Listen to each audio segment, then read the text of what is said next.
आप बिलीव नहीं करोगे मेरे साथ आज क्या हुआ। संडे का दिन था, मैं अपने ऑफिस का काम करी थी, मुझे छुट्टी नहीं मिली थी संडे की।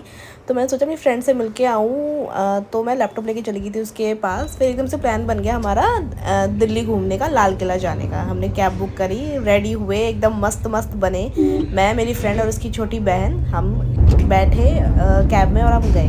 ये रास्ते में अंडरपास है, यहाँ पे अच्छी पेंटिंग बनी हुई है, तो बहुत सुंदर थी वो जगह। फिर बीच में मेरी फ्रेंड कोमल का चश्मा टूट गया, लेंस निकल गया चश्मे का, तो मुझे बहुत हंसी आई। फिर हम फाइनली पहुंच गए रेड फोर्ट। बहुत भीड़ थी क्योंकि संडे का दिन था। जो लोग ऑफिस जाते हैं वो मेरे से रिलेट कर पाएंगे, क्योंकि संडे ही मिलता है हमें घूमने के लिए, फैमिली के साथ टाइम स्पेंड करने के लिए। यहाँ मैं व्लॉगर बनने का ट्राई कर रही थी, जो मेरे से दिख रहा है कि मेरे से नहीं हो पा रहा है। फिर मतलब बहुत अच्छा व्यू था। मैं बचपन में जब मैं बहुत छोटी तब गई थी मैं लाल किला, और फिर अब गई हूँ। सोचो दिल्ली एनसीआर में रह के मैंने ढंग से लाल किला नहीं देखा। 28 ईयर्स बाद मैंने लाल किला देखा है ढंग से। फिर यहाँ मैं थोड़ा स्टाइल मार रही थी, मैंने अच्छी ड्रेस पहनी थी, उसको फ्लॉन्ट कर रही थी, चल के दिखा रही थी। मेरी फ्रेंड मेरी वीडियो बना रही थी, ये मैंने रील में भी पोस्ट किया है। फिर यहाँ पे शाम को एक जय हिंद शो होता है, तो ये वो शो था। ये पूरा बताता है कि लाल किला की हिस्ट्री, कैसे इसका कंस्ट्रक्शन हुआ था, कब बना था, और किसने बनवाया था, शाहजहाँ ने बनवाया था। तो यही सब था वहाँ पे। मतलब देखने में बहुत अच्छा लगा, बहुत अच्छा एक्सपीरियंस था। ये रियल डांसर्स थे, बहुत अच्छा डांस कर रहे थे ये।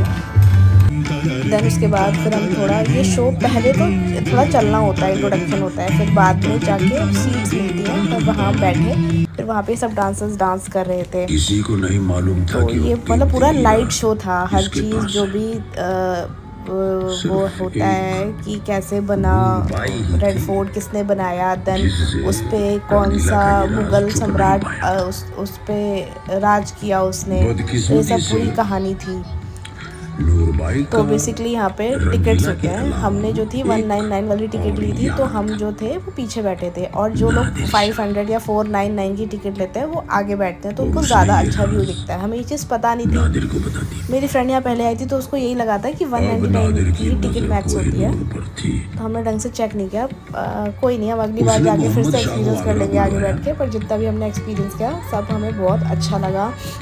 स्पेशली जो डांसर्स थे उन्होंने 4 चांद लगाई थी इस चीज़ पे, क्योंकि नॉर्मली हम टीवी पे देखते हैं डांसर डांस करते हैं, मतलब इतना कुछ वो नहीं, हम पे इम्पैक्ट नहीं छूटता। अब तो रील्स आ गई हैं, इतने सारे लोग डांस करते हैं रील पे, बट रियल में आर्ट देखना, डांस देखना डांसर्स का, ये बहुत बहुत बड़ी बात है। बहुत अच्छा फील हुआ, और म्यूज़िक और लाइटिंग ने इतना अच्छा बैकग्राउंड क्रिएट किया, मतलब बहुत मेमोरेबल एक्सपीरियंस था।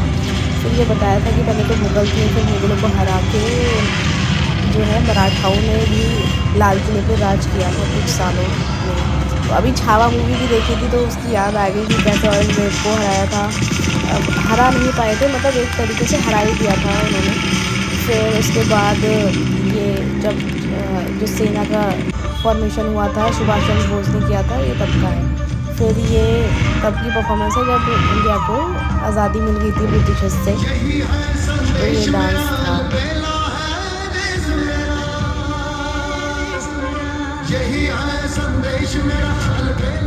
एंजॉय करो आप, बहुत सरियल मोमेंट था, बहुत अच्छा लगा था यहाँ पे बैठ के। मेरे तो गूज़बम्स आ गए थे 2-3 बार, जब उसमें दिखाया था कि कैसे कैसे अंग्रेज़ों ने जान ली है, फांसी लगवाई है। फिर उसके बाद मैंने हील पहनी हुई थी, मेरे पैर बहुत दर्द हो गए थे क्योंकि वहाँ चलना पड़ रहा था, तो मैंने हील्स निकाल दी थी। फिर हमने वहाँ पे डोसा खाया, और फिर उसके बाद हम वहाँ से वापस आए। बहुत अच्छा नाइट व्यू था लाल किले का, और ये हमने रात को कैब करी, और फिर हम वापस आ रहे थे।